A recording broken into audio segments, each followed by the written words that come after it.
Hi hello नमस्ते. मी पूजा. मी आणि बरंच काही या यूट्यूब चॅनलवर तुम्हा सगळ्यांचं अगदी मनापासून स्वागत करते. आज मी तुम्हाला मिरचीपासून अगदी चटपटीत आणि तोंडाला चव येईल अशी एक रेसिपी दाखवणार आहे. तर त्यासाठी बघा इथे मी मिरच्या घेतलेल्या आहेत. तुम्हाला कितीही प्रमाणात ही रेसिपी करायची आहे तेवढ्या तुम्हाला मिरच्या घ्यायच्या आहेत. आणि आपण जो पदार्थ आज करतोय तो आरामात आठवडाभर तरी आरामात टिकेल. तर त्यानुसार तुम्ही मिरच्या घेऊ शकता कमी जास्त.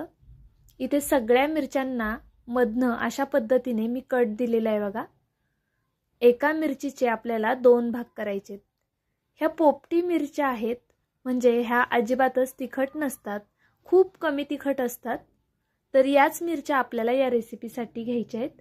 जर तुम्हाला पोपटी मिरच्या नाही मिळाल्यात तर ज्या हिरव्या मिरच्या असतात त्या लांब लांब ज्या असतात त्याच घ्यायच्या फक्त.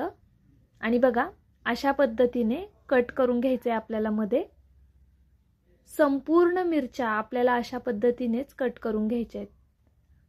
तर बघा मी तुम्हाला अजून 1-2 मिरच्या कट करून दाखवते. अगदी या पद्धतीने संपूर्ण मिरच्या कट करून घ्यायच्या आहेत. या मिरच्या तुम्ही स्टोर करून ठेवू शकता. त्याचबरोबर प्रवासामध्ये जेव्हा आपण जातो तर बऱ्याचदा थालीपीठं किंवा धपाटे बरेचसे पदार्थ आपण घेऊन जातो. तर त्यासोबत सुद्धा ही मिरची खूप छान लागेल. आणि सगळ्यात महत्त्वाचं म्हणजे अगदी कमी वेळेमध्ये आणि कमी साहित्यामध्ये ही मिरची तयार होते. हिची संपूर्ण प्रोसेस नक्कीच पहा, म्हणजे तुम्हालाही कळेल नेमकं काय आणि कसं करायचं आहे आपल्याला. तर बघा इथे संपूर्ण मिरच्या अशा मधनं कट करून घेतल्या. त्यानंतरनं त्याच्या मध्यभागी थोडं थोडं मीठ घालायचं आहे आपल्याला, म्हणजे ही मिरची शेवटी खाताना आळणी लागणार नाही. तर बघा इथे संपूर्ण मिरच्यांमध्ये मी असं मीठ भरून घेतलंय. आता सगळ्यात महत्त्वाची स्टेप ती म्हणजे इथे मी इडली पात्र घेतलेले, त्यामध्ये आपल्याला अशा पद्धतीने ह्या मिरच्या ठेवून घ्यायच्या. तुम्ही बघा ह्या मिरच्या अशा वाफळून घेतल्या की त्यापासून किती छान अगदी चमचमीत अशी एक डिश तयार होईल. फक्त व्हिडिओ स्किप न करता पहा, म्हणजे कसं तुमच्याकडनं छोट्या छोट्या गोष्टी मिस होणार नाहीत. जसं की जर आत्ता तुम्ही स्किप करून पाहिला असता तर तुम्हाला समजलं नसतं की मध्ये मीठसुद्धा भरायचे आणि मग त्यामुळे रेसिपी बऱ्यापैकी फसतात. तर व्हिडिओ स्किप करता पाहू नका. स्किप करून संपूर्ण व्हिडिओ पहा, म्हणजे मग तुमच्या लक्षात येईल नेमकं कसं आणि काय करायचं आहे आपल्याला. तर बघू शकता तुम्ही इथे आपण यावरती झाकण ठेवून घेतलंय आणि गॅसवरती ठेवून दिलेलं आहे हे पात्र. खाली थोडंसं पाणीसुद्धा टाकलं होतं मी. फक्त 5 मिनिटासाठी आपल्याला छान अशी वाफ काढून घ्यायची आहे त्या मिरच्यांची. तोपर्यंत बाकीची तयारी करून घेऊया. तर इथे बघा अद्रक घेतलेलं आहे 1 इंच. आता हे छान असं किसून घ्यायचं आहे आपल्याला. तुम्हाला हवं असल्यास तुम्ही अद्रक लसूण मिक्सरला वाटून घेतलात तरीसुद्धा चालेल किंवा खलबत्त्यामध्ये ठेचून घेतलात तरीसुद्धा चालणार आहे. आता इथे लसूण पाकळ्या छान मोठ्या मोठ्या आहेत, म्हणून मी इथे एक 5-6 लसणाच्या पाकळ्या घेतलेल्या आहेत फक्त. जर लहान असेल लसूण तर थोडा जास्त घ्या. ह्या रेसिपीसाठी लसूण थोडासा जास्त वापरायचा, म्हणजे मग आपली ही रेसिपी खूप जास्त छान होते. तर बघा अशा पद्धतीने मी हा संपूर्ण लसूण किसून घेणार आहे. आता संपूर्ण लसूण बघा इथे मी किसून घेतलेला आहे. आपण हे साईडला करूया. आणि भरपूर कोथिंबीर चिरून घ्यायची आपल्याला. छान हिरवीगार कोथिंबीर घ्यायची आणि जरा जास्तच घ्यायची, कारण की या रेसिपीमध्ये कोथिंबीरीचा जो फ्लेवर आहे तो खूप छान उतरतो.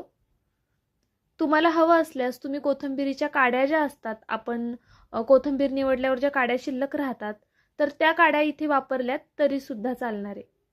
तर बघा इथे छान असं बारीक कोथिंबीर मी चिरून घेते.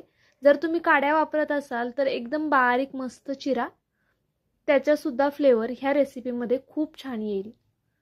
तर बघा अशा पद्धतीने इथे मी कोथिंबीर छान बारीक कट करून घेते. जर तुम्ही अजूनही माझ्या चॅनलला सबस्क्राईब केलं नसेल तर प्लीज एक सबस्क्राईब नक्कीच करा. त्याचबरोबर जर व्हिडिओला लाईक केलं नसेल अजूनही तर एक लाईकसुद्धा नक्कीच करा. आणि माझा हा व्हिडिओ तुम्ही कुठून पाहताय ते सुद्धा नक्कीच मला कमेंट करून कळवा. तर पाहू शकता अशा पद्धतीने इथे संपूर्ण कोथिंबीर बघा मी चिरून घेतलेली आहे.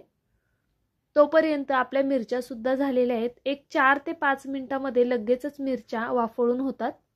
आणि पाहू शकता तुम्ही मिरच्यांचा रंग बदलला आहे, म्हणजेच मिरच्या व्यवस्थित अशा शिजल्या गेलेल्या आहेत. मिरच्या छान शिजल्या की ह्या रेसिपीची चव खरंच खूप छान येते.